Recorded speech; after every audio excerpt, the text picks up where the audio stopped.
Haia, fi yw Mari, fi'n 25 a fi sy'n tu ôl i'r busnes bach o'r enw H.I.W.T.I.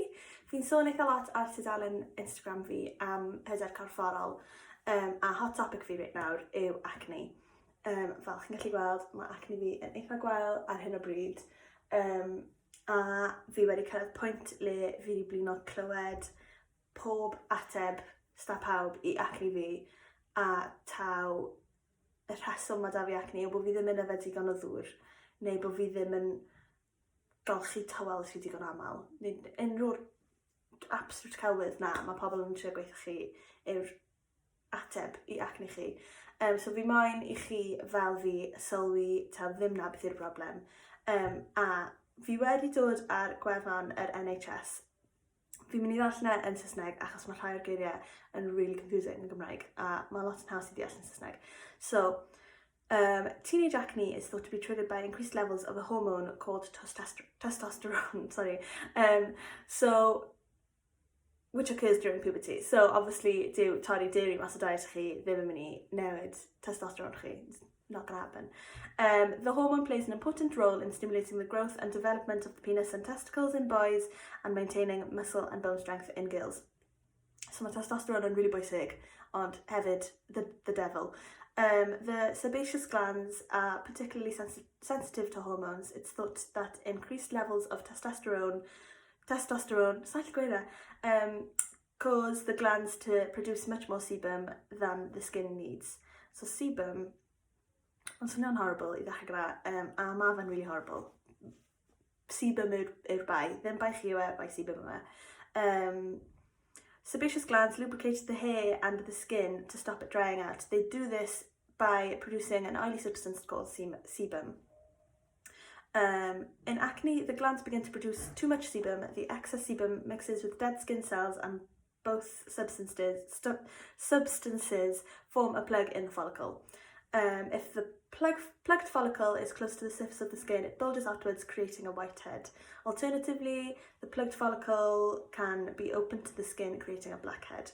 Normally, harmless bacteria that live on the skin can then contaminate and infect the plugged follicles, causing papules, pustules, nodules and cysts. So hwnna yw'r actual rheswm tu ôl acne chi, a hwnna yw yn anffodus, I hate to tell you, ond y rheswm does dim byd lot chi'n gallu neud amdano fe. Mae un neu ddau beth wedi helpu fi o blaen, ond pethau sy'n newid hormones. So mae antibiotics di helpu cwpl o weithiau. Obviously, mae rhaid chi fynd i'r doctor i gael nhw. A hefyd, fi wedi bod ar y pil ers bod fi tua 14 neu 15 fi'n meddwl. So mae hwnna yn aml iawn yn gallu helpu acne i fi yn bersonol. Mae fe'n minefield trio ffindo'r pil iawn i fynd arno. Mae gymaint ohonyn nhw a mae rhai yn nhw'n gallu really effeithio iechyd meddwl ti. Ond mae fe werth siarad â doctor amdano fe. Mae rhaid trio cwpl o rai gwahanol i weld beth sy'n gweithio i croen a iechyd meddwl chi. And go from there. Ewch i siarad â'ch GP, basically. Maen nhw yn gallu helpu lot o'r amser. Maen nhw'n gweud y pethau chi ddim yn clywed. So just blocwch hwnna mas. O brofiad fi heb byth really sylwi bod nhw creams, na gels, na dim byd fel actually'n helpu. Mae fe gyd i wneud gyda hormones, pethau sy'n actually tu fewn i corff fi. So mae acne yn rhywbeth ti yn gallu cael, ti yn fwy tebygol o gael os yw rhieni ti wedi cael acne, so diolch dad am hwnna. A hefyd, women are more likely to have adult acne than men, so great. It's thought that many causes of adult acne are caused by the changes in hormone levels that many women have at certain times. So mae NHS hyd yn gweud hormones yw e. So mae'n rhaid, maen nhw'n debygol iawn o bod beth maen nhw'n siarad am. These times include periods. Some women have flare-ups of acne just before their period. Mae hwn just bob dydd o'r mis, mae ddim byd i wneud gyda period fi. Pregnancy, many women have symptoms of acne at this time, so probably ddim yn rhywbeth i chi feddwl am gormod reit nawr. Polycystic ovary syndrome, so mae hwn yn rhywbeth chi angen meddwl amdano fe, wneud ymchwil mewn i sôn am dano fe gyda doctor chi. Fi wedi cael test am polycystic ovary syndrome a fi wedi cael lot o wybodaeth amdano fe. So mae fe'n eitha diddorol, mae fe'n really gyffredin. Mae lot fawr iawn o fenwod gyda polycystic ovary syndrome. So mae fe'n gallu achosi chi i roi pwysau ymlaen i gael acne yn aml iawn mae'n gallu achosi mwy o facial hair. So os chi'n dioddau o'r 3 peth na, mae loads o symptoms eraill iddo fe, ond googlwch e os ydych chi'n y 3 symptom na. A ewch chi siarad â'r doctor amdano fe, achos mwy na dim byd, dim byd lot chi'n gallu neud amdano fe, ond mae fe'n eitha neis gwybod falle bod rheswm tu ôl. Sori, mae sŵn yn mynd mlaen tu fas, mae pobl yna adeiladau rhywbeth. So mae'n ddiddorol i wybod os ydych chi hwnna neu ddim. Mae ddim yn rhywbeth i panic amdano o gwbl, ond gwerth wneud ymchwil mewn i a siarad â'r doctor. Other triggers, mae'n gweud hwnna'n some cosmetic products. However, this is less common as most products are now tested so they do not cause spots. So, heblaw bod chi digwydd bod di sylwi, bod chi dechrau defnyddio un peth yn wahanol a bod all of a sudden da chi loads o spots sy'n anhybyddol iawn, ond gallai hwnna fod yn rhywbeth i wneud gyda fe. Certain medications, rhywbeth i feddwl amdano. Eto, os chi wedi sylwi a rhoi'r 2 beth gyda'i gilydd, mae'n rhywbeth i feddwl am. Regularly wearing items that place pressure on affected area of skin, such as headband or backpack. So os ydych chi fel shoulder acne neu cefn, falle bod yna rhywbeth i wneud fel backpack, ddim yn eitha surprised. Ond bra, falle weithiau bra straps, ond eto, probably ddim. Smoking, basically just peidiwch wneud e. Mae'n horrible, mae'n smell yn horrible, mae'n edrych yn horrible, mae'n really wael i absolutely pob un rhan o bywyd ti, mae'n ddrud, just peidiwch wneud e, mae'n complete waste of time, a mae'n really hawdd i beidio wneud e, so peidiwch. So hwn yn be o'n i actually mae'n siarad am yw acne myths. So fi wedi rhoi cwpl o bethau lan yn Instagram fi, a bob tro fi'n neud, fi'n cael loads o comments absolutely lush, pobl yn cydymdeimlo ac yn really deall sut fi'n teimlo, ond fi wastad yn cael eitha lot o comments, negeseuon yn gweud bod hwn di helpu clirio acne nhw, bod fi angen neud siŵr bod fi'n newid digon o ddŵr, bod fi angen troi pillow fi o gwmpas bob dydd a newid e dwywaith y dydd, pob peth fel. Torri dairy mas, newid gut health fi, beth arall. Pob peth, name it and I've heard it, fel fi cael gymaint o bobl yn gweithio fi bod dan nhw'r ateb i acne fi, a fel fi newydd allan, mae gyd i wneud gyda hormones fi. Yr unig beth fi erioed wedi ffindo sy'n helpu o gwbl yw antibiotics. Maen nhw actually wedi helpu fi yn neu ddau, ond dyn nhw ddim yn helpu pawb o gwbl. A y pil. Y pil yw'r unig beth fi actually byth wedi ffindo sy'n gallu actually really helpu acne fi. Does dim byd arall neu'r unrhyw wahaniaeth o gwbl in any way, shape or form. So fi jyst mynd i fynd trwy'r myths ma nawr. So basically, ewch ar os ydych chi acne a chi'n deall sut fi'n teimlo a'r frustration o pobl yn gweithio chi o hyd, Jane ar draws y ffordd sy'n byth wedi cael acne, sy'n 28 yn gweithio chi taw CBD oil sy'n mynd i helpu acne chi. Ewch ar gwefan yr NHS a dangoswch hwn i Jane ar draws y ffordd. The Karens of the world, basically. So, acne myths. Acne is caused by a poor diet. So far, research has not found any foods, dim un, not a single one, that cause acne, dim un. So, cael with. Eating a healthy, balanced diet is recommended because it's good for your health, heart and your health in general. Really gwir. Mae diet iachus yn really bwysig, ond mhob ffordd. Mae'n bwysig i popeth. A wneith na ddim clirio acne chi, probably. Byddwn i'n really surprised, achos fel mae'n NHS nawr ddweud, does dim proof bod e'n helpu acne na gweithio gyda o gwbl, ond byddwch yn iachus.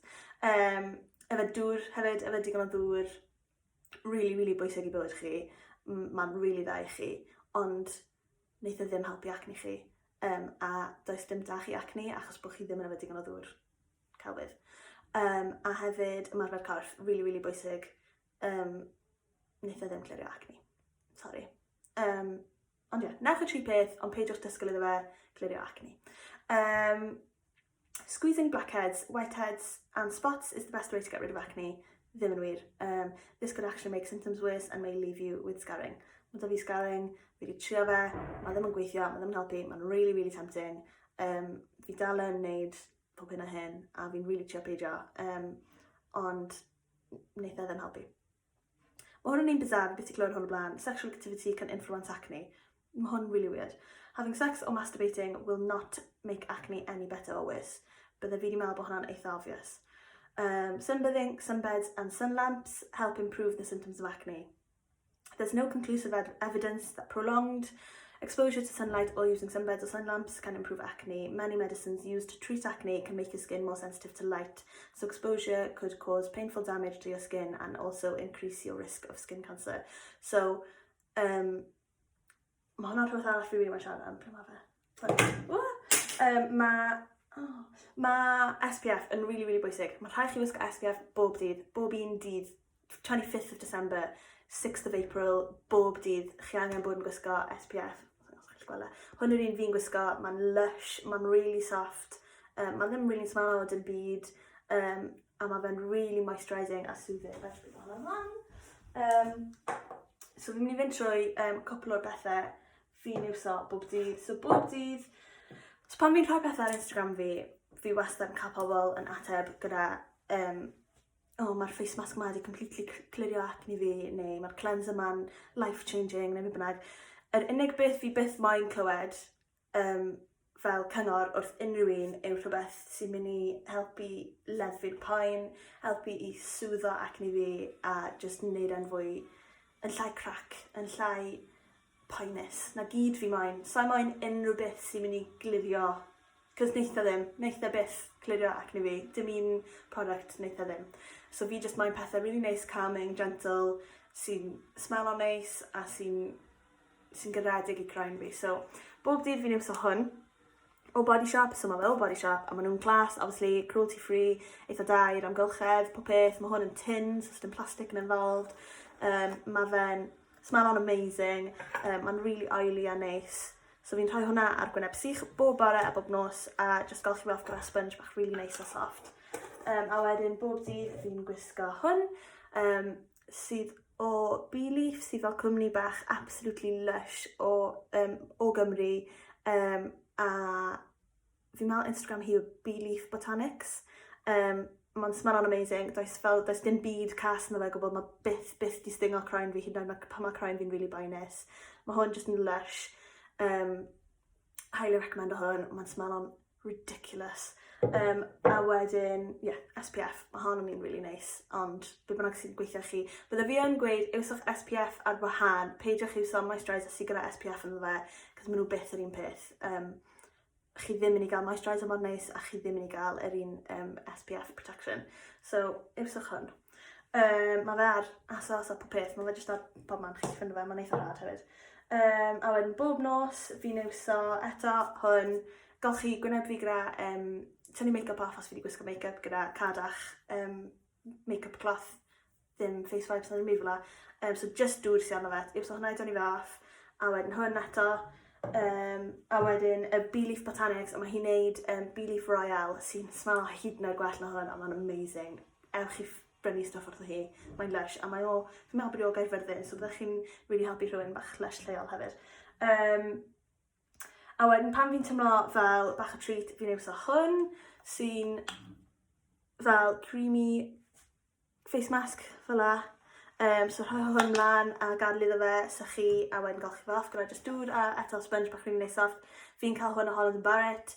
Mae fe'n eitha calming, vegetarian, obviously, ond meddwl yna fe, so mae ddim yn vegan, sorry. Ond eto eitha nice i'r anifeiliaid. Ond mae hwn yn really nice, fi'n hoffi hwn. Mae ddim yn stingo yn byd. A wedyn pan fi moyn absolute treat, fi'n iwso hwn. Almond and, Mediterranean almond milk with oats instant soothing mask. Mae hwn yn really nice, mae'n smell on amazing. a mae jyst fel eitha soothing a oily, a mae darnau bach tiny o uwd yma fe sy'n exfoliate y croen chi, ond yn y ffordd mwyaf soft a caredig. Hwna eto gadael i fysa chi golch fel gas sponge.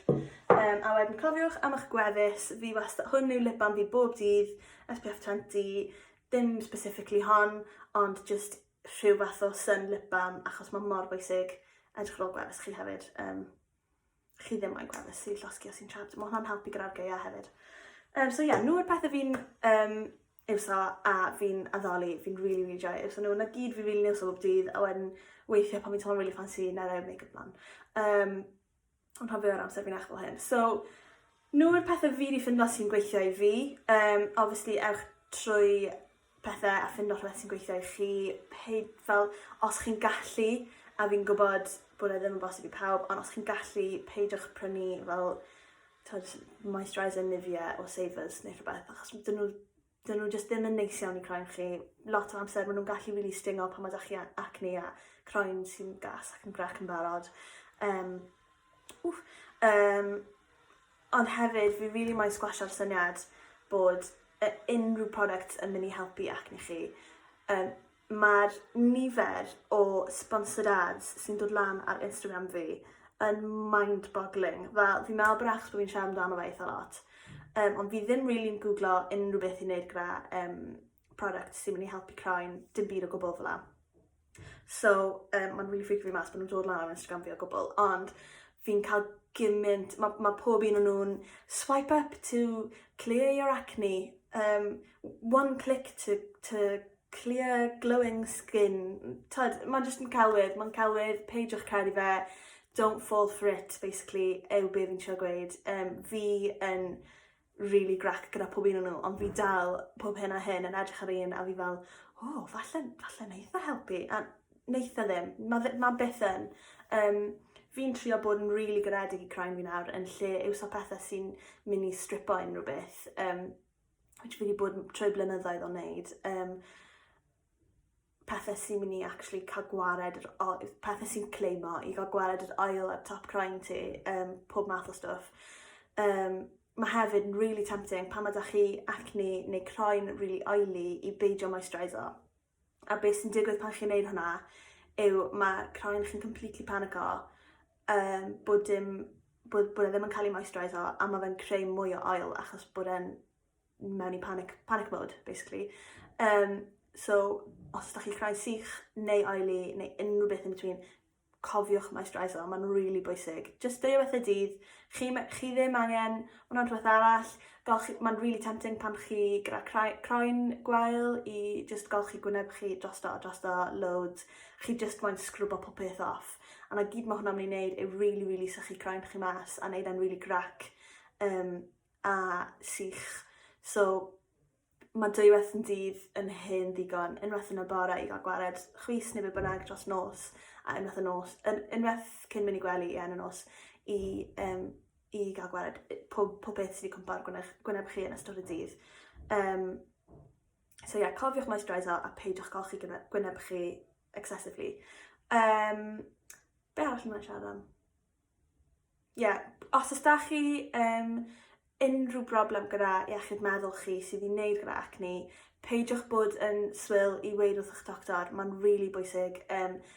Mae good chance wneud helpu nhw hefyd i pwysio rhywbeth mlaen i chi, i gael rhywbeth i chi'n gyflymach, i gael chi fynd i weld y dermatologist yn cwicach, neu falle bod hwnna'n rhywbeth chi angen bod yn siarad am beth bynnag sydd ddim actually i wneud gyda croen chi, falle bod yna rhywbeth i wneud gyda'r meddygyniaeth chi arno achos croen chi, pob peth fel la, just basically ewch chi siarad â'ch doctor amdano fe achos mae'n really bwysig, a os nag ych chi'n hoffi doctor chi, neu mae doctor chi wedi gwneud chi dymlo yn really isel o blaen, fi'n nabod pobl sydd wedi, a fi wedi cael hwnna fy hun, maen nhw'n gweud pethau wrong weithiau, they're only human. Pan chi yn bwco'r un nesaf, cofiwch yr enw a newch yn siŵr bod chi ddim yn cael persona eto, achos ddim na bych chi angen pan chi'n sôn am rhywbeth sy'n barod mor horrible. So na gyd really. Fi'n really gobeithio bod chi gyd yn okay, a sa'n gwybod os fi wedi helpu, ond fi'n gobeithio bod fi, os ydych chi unrhyw beth chi byth mae'n gweud neu siarad am, neu gofyn, ddim bod fi'n unrhyw fath o expert, ond fi'n gallu rhoi ochr fi o'r stori a be fi wedi bod trwyddo all hopefully helpu chi. Cadwch yn saff, yfwch dŵr, bytwch yn iachus a newch ymarfer corff. Ond mae hwnna ar wahân i acne, mae'n beth gwahanol. Neitha wella, mae wastad yn, just peidiwch bod yn isel amdano fe, a lot easier said than done. Triwch gara glas chi i beidio gadle i effeithio meddwl chi. A os mae'n siaradwch amdano fe, ewch i siarad â unrhyw un, teulu, ffrindiau, rhywun proffesiynol, unrhyw un, chi jyst angen siarad amdano fe, achos mae byth mynd i wella wrth i chi just arwydd yn gwely. Ond fi'n deall, fi'n rili deall. Diolch!